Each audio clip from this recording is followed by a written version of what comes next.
Hello, everyone. Welcome to Tales of Recovery. And talk today is about numbing. I have these little cards. I don't know how they're going to come up on the other side, but numbing, trauma, anesthesia. I recently posted a lot of little videos about feeling sensations in the body because that's what we do at these Death Cafe grief circles that my friend Sarah and I host once a month.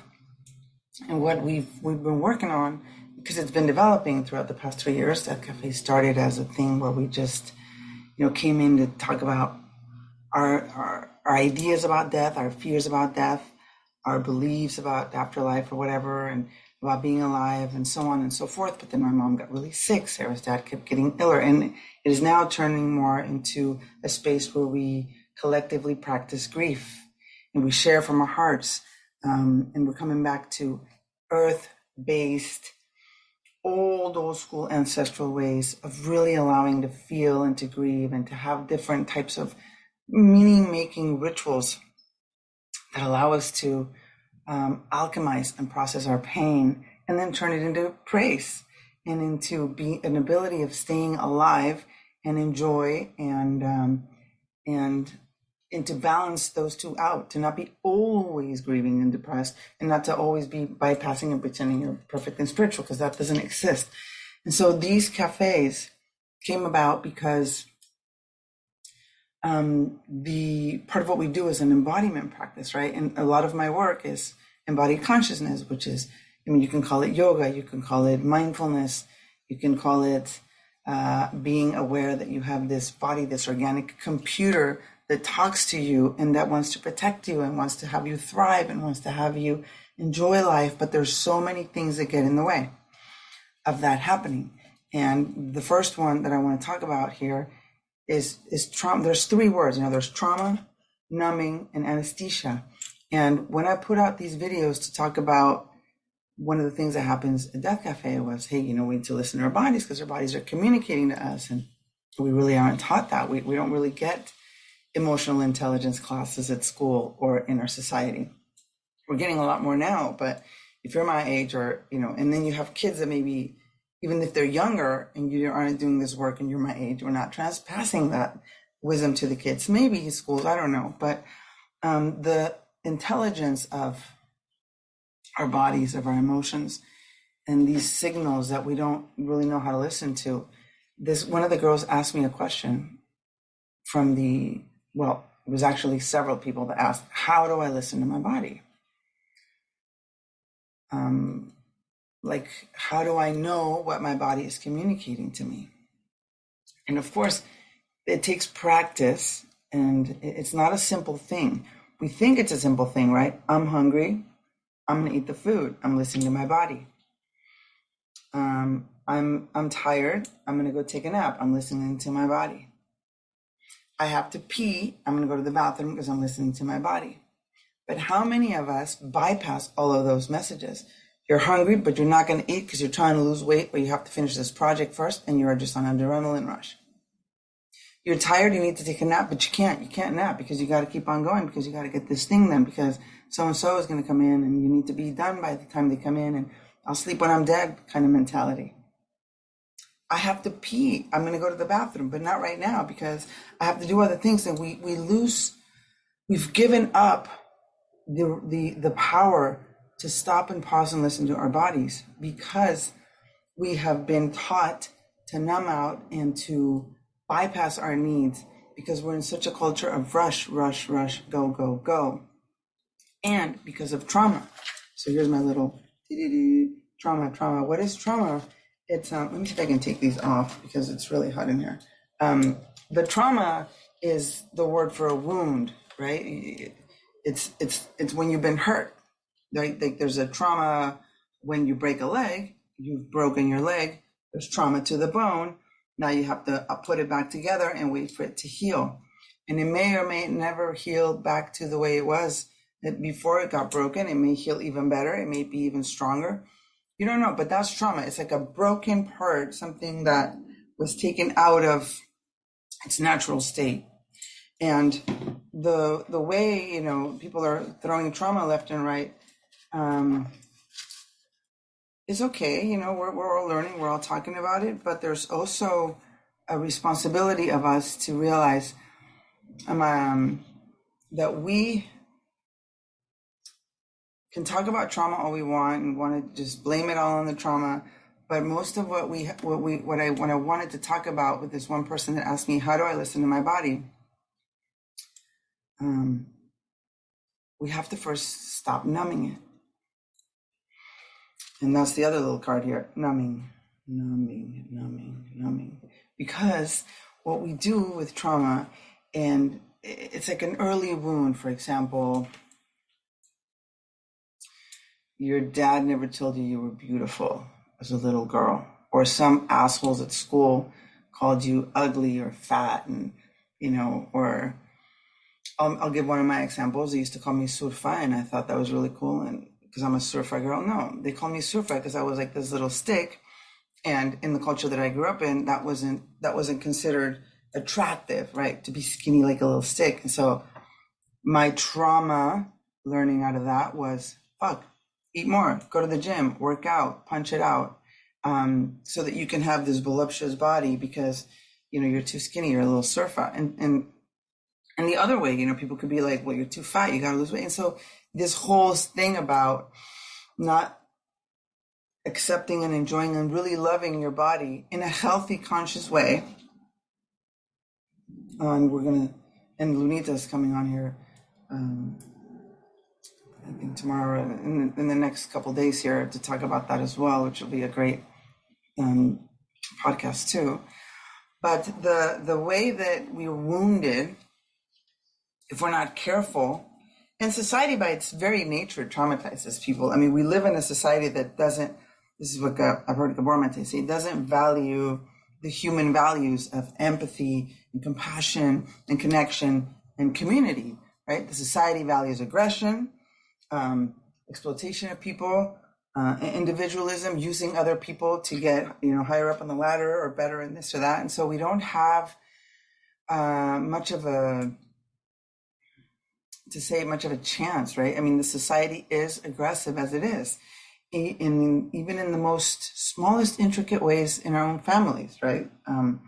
Don't do this, you don't look in the right way, you're not getting these amazing grades, you're not, we're not gonna have compassion unless you meet these fucking rules and hustle and do what you're supposed to do to have value, when we are already valuable just coming in here into the world.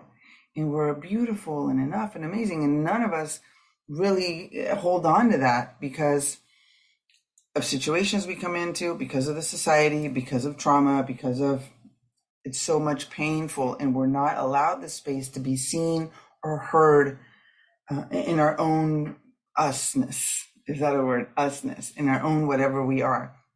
Because we're so tribal that we're constantly trying to make sure, well, I don't want to be too me, because then they won't, they might laugh or they might say something. And we get all of this from growing up in our families and not measuring up to whatever your parents or family's expectations of you were.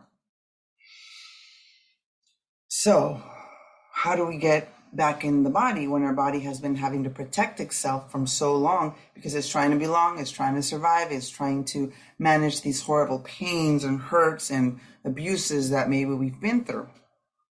And there's so much, there's so much resistance to beauty and life because our reactions that are driven by our past trauma are only keeping us in that wheel of the revolving door of pain, the revolving door of misery, the revolving door of numbing and anesthesia. And so how do we listen to our bodies? Well, the first thing we have to do is pay attention and notice how we're numbing them. And, for many, many years, I numbed myself with alcohol and drugs. And then after I got sober, a few years into it, then I numbed myself with religion, or maybe with shopping, and with trying to, be like this super successful person in the field that I was in, criminal justice or whatever. And so these things aren't all bad. They're all part of the journey. And what we're doing here is the humans. But can I notice how I'm numbing so that I'm able to feel my body. If I'm on Instagram for 5 hours straight, I'm definitely numbing out. Definitely.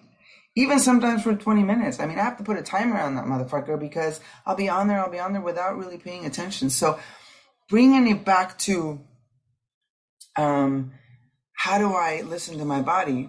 We do, I think, have to have some type of mindful awareness and practices in place so that I can open up my capacity to listen to my body. It doesn't happen from one day to the next.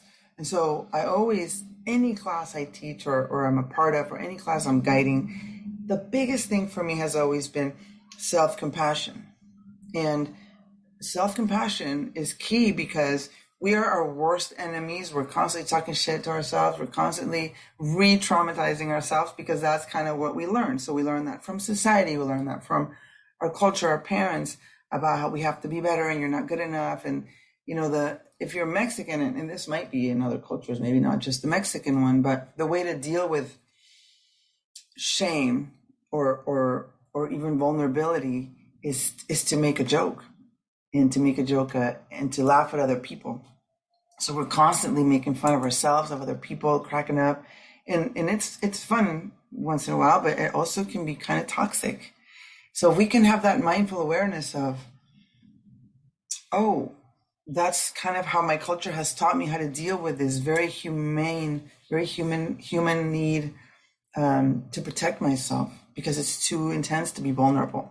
So I call my kid a dork and, you know, or I make fun of their new haircut, or I'm constantly joking about, you know, self-deprecating jokes, or just if we can be aware of that and notice how we do that all the time, not just to others but to us. There's just one little step of awareness of how that can also be a type of numbing from me feeling whatever's happening in my body because I don't want to go there. I don't want to be vulnerable. And that's a simple mindful one, but there's so many more. I mean, our society is constantly using, you know, here's the other word. Here we go. Anesthesia. I wonder how these are going to look because they're upside down on the camera.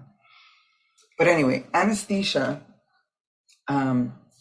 it comes from a word, you know, just like a person under the effects of an anesthetic drug is referred to as being anesthetized, right? An anesthetic drug. And I want to, you know, to share this because I work with a lot of people that want to go to, on these psychedelic journeys and these mushroom ceremonies to heal trauma, to allow the heart to open, to feel like, you know, to get a quantum leap on an experience, to really help them grieve or be more alive or whatever. Everybody has a different intention, but and it's a lot more open now. Maybe not, there's still resistance in a lot of other people, but there is an awakening. It's coming up, and the way that society is so resistant to psychedelics is just interesting to me because nobody's resistance to working anesthetized. You're depressed, you get the Lexapro. You have pain, you get the Percocet. You have more pain, you get the fentanyl.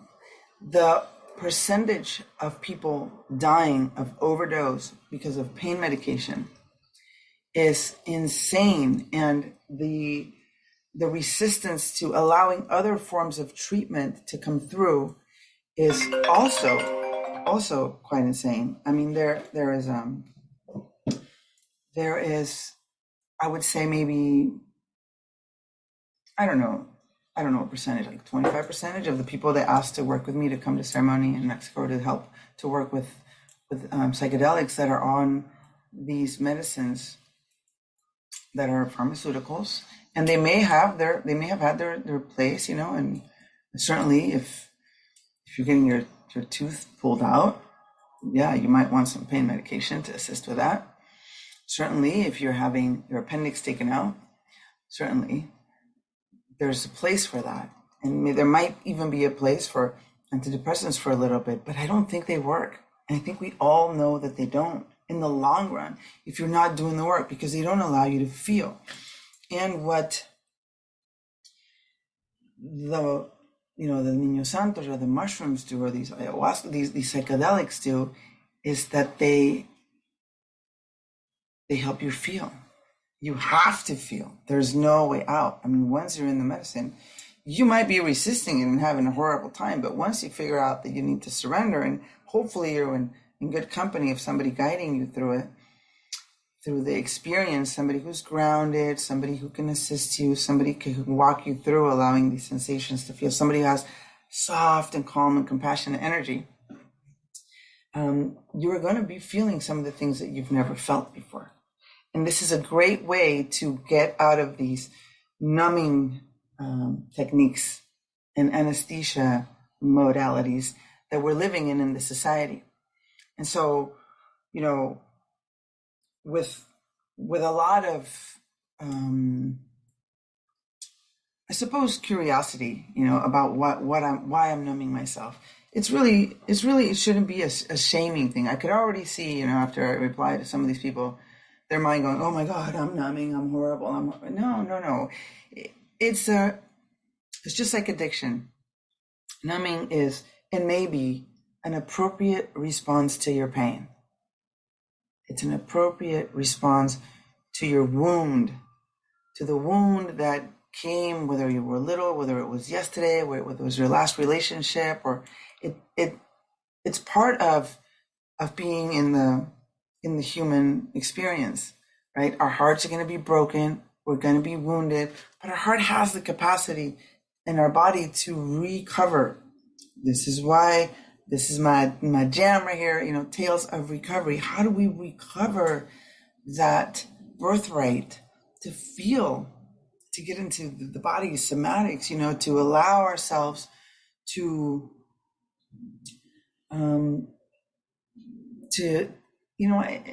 heal, I guess would be the word, to heal. And this is one of the tests that I ask, myself too, but also people that I work with, is how many years have you been trying to do this thing? How many years have you been trying to get clean and sober? How many years have you been trying to, I don't know, lose that extra 50 pounds that are fucking up your knees? I'm not saying you don't want to have, you don't need to be a size 0, but if it's something that is affecting your health, perhaps. How many times have you been trying to quit smoking? How many years have you been trying to not have these fucked up relationships of men that keep just using you and dumping you, or women that... And so if the answer is, well, for 20 years, then I would say you're definitely fucking numbing 150%.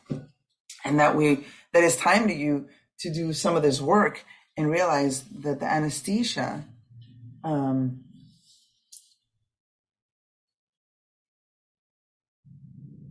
isn't really working anymore. And that, yes, it might be an interesting step to journey into really, really feeling things.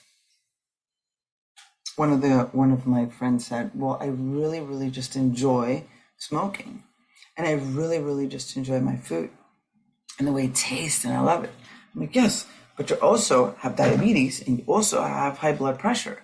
So you can eat all the amazing foods that you want, but are you also taking care and tending to your body? Or are you just eating because you can't feel other things? You're smoking because you don't want to be present. One of my teachers on Moxie says, the only reason you eat the whole bag of Doritos is because you're not present. You're not. And when I eat a whole bag of Doritos, which by the way, they have organic gluten-free Doritos now, so they fucking got me, is, you eat the whole bag and then you're just like, oh, okay, now my stomach hurts. But was I present? No. And so this is where the word, the trauma word comes in again, because my reactions were driven by my past trauma, which is, this is too hard, this is too intense. Right now I don't want to feel this, so I'm just going to go shove my face with Doritos.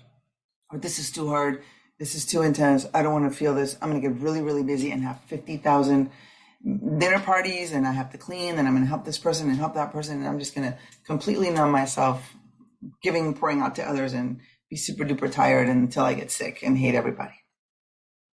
Or this is too unpleasant, so I'm going to go and drink myself to a stupor. And, the anesthesia, I think I don't remember where I heard this, but it comes from the root of, I don't remember which teacher I heard this, but I'm sure it was in one of the grief talks that I heard. He's talking about how the anesthesia word, the person who's anesthetized is under the effects of an anesthetic drug. Anesthetic drug comes from the word aesthetics,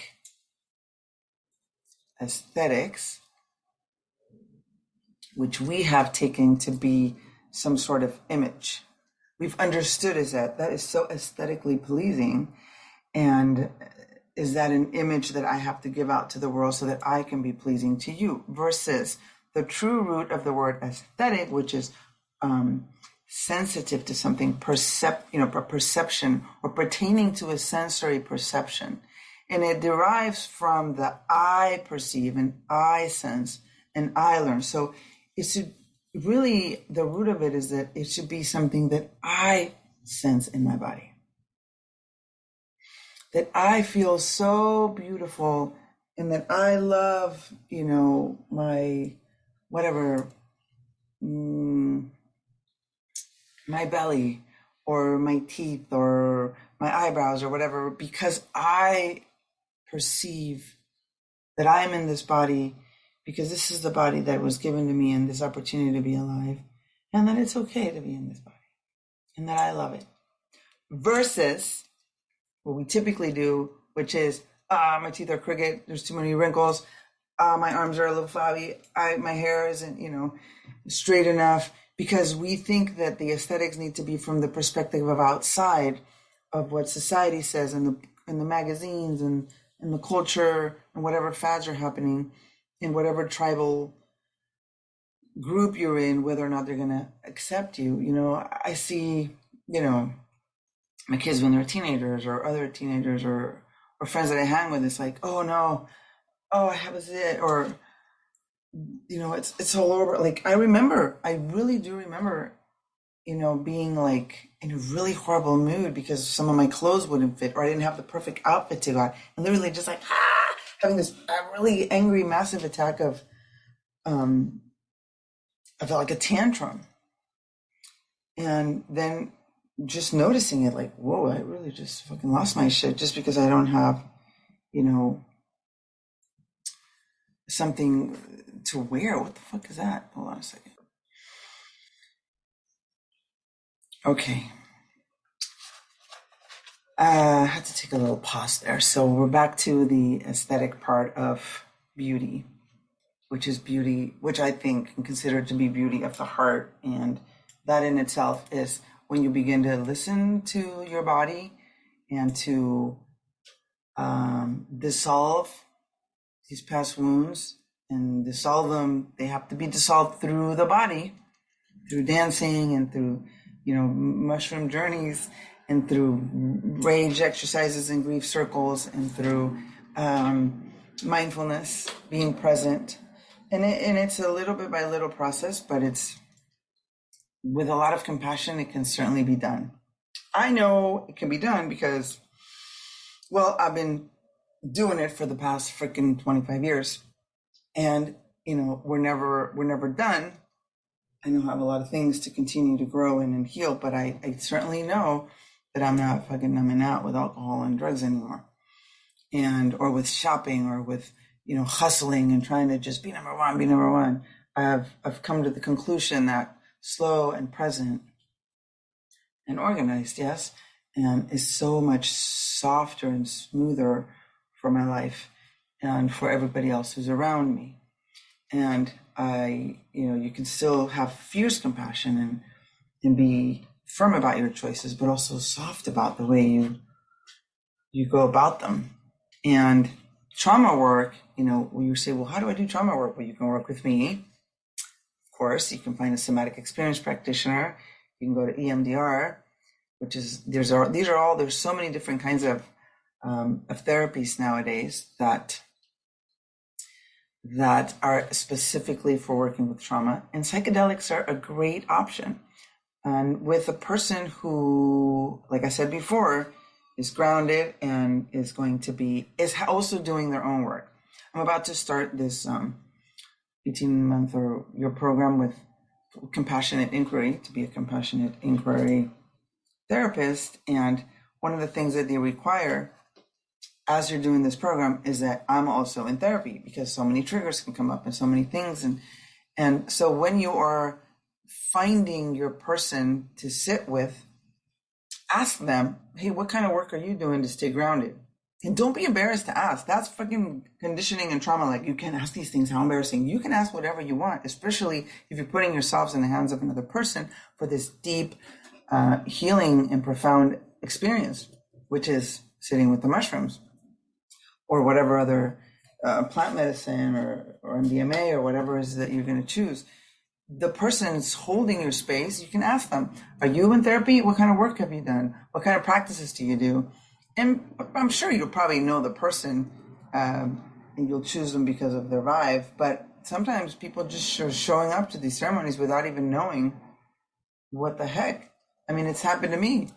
Go to this one ceremony and, well, it's a good thing I was with other friends, because what the fuck were these leaders doing? So it is a sensitive and an important subject to note and to study and identify before you step in there. And also for you to really, I don't know why people don't want to meditate more. It's really not that complicated. You're checking out on Netflix and Facebook and Instagram for hours a day. So you can take 30 minutes of that and just sit with your insight timer and just follow your breath for 30 minutes. You just see how long you can really stand it. Just really get in the body. Eventually, you'll see how it kind of starts to add up, right? And eventually, maybe guided meditations are cool. You can hop onto the Mindfulness Mondays. We're starting up again in September or October. I have to check. I think September. And I have a very easy way to teach meditation. I'm sure most people do, but to sit for 30 minutes a day is nothing. And it's going to be beautiful for you, because it really does help you sit with whatever is going on and come back to the present moment. We don't cultivate that in this society. This society is run, go, go. I have a firecracker up my ass and I got to get this shit done. Boom, boom, boom, until collapse, or until the drink over the pill of the night. And it's not, I don't consider that as part of being one of our human values. And we can go back to Mother Earth and human values and connection and community. Connection starts with us, connecting with our own self, with our own body. No more numbing. Consider all of the freaking painkillers and pills that everyone's popping, and consider who is continuing to tell you to keep taking these. Consider what or who benefits from you continuing to take all these numbing out medications, numbing out techniques, numbing out tools. Consider who's benefiting from that. Are you benefiting from that? It might keep you safe for a little bit from not feeling, but we have to feel. We're sentient beings, and little by little, we're going to have to feel it all eventually, or it's going to make us sick. It's going to make us sick. And, none of this, oh, she's too dramatic, oh, she's too angry, or she's too that, fuck that. We can go and have spaces where we can allow these emotions, these sensations to come through. And ceremony is certainly one of those. So, if you are interested in a group ceremony, I think there's one or two coming up here in September, October, send me a message, let me know. You can let me know what your intention is, why you want to come sit with us in ceremony, and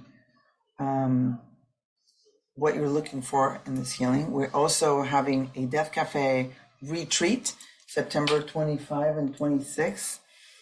It's not an overnight, but it's all day on Saturday and all day on Sunday. If you are not from San Diego and you need a place to stay, you want to come travel down, let us know. Let me know and we'll find you.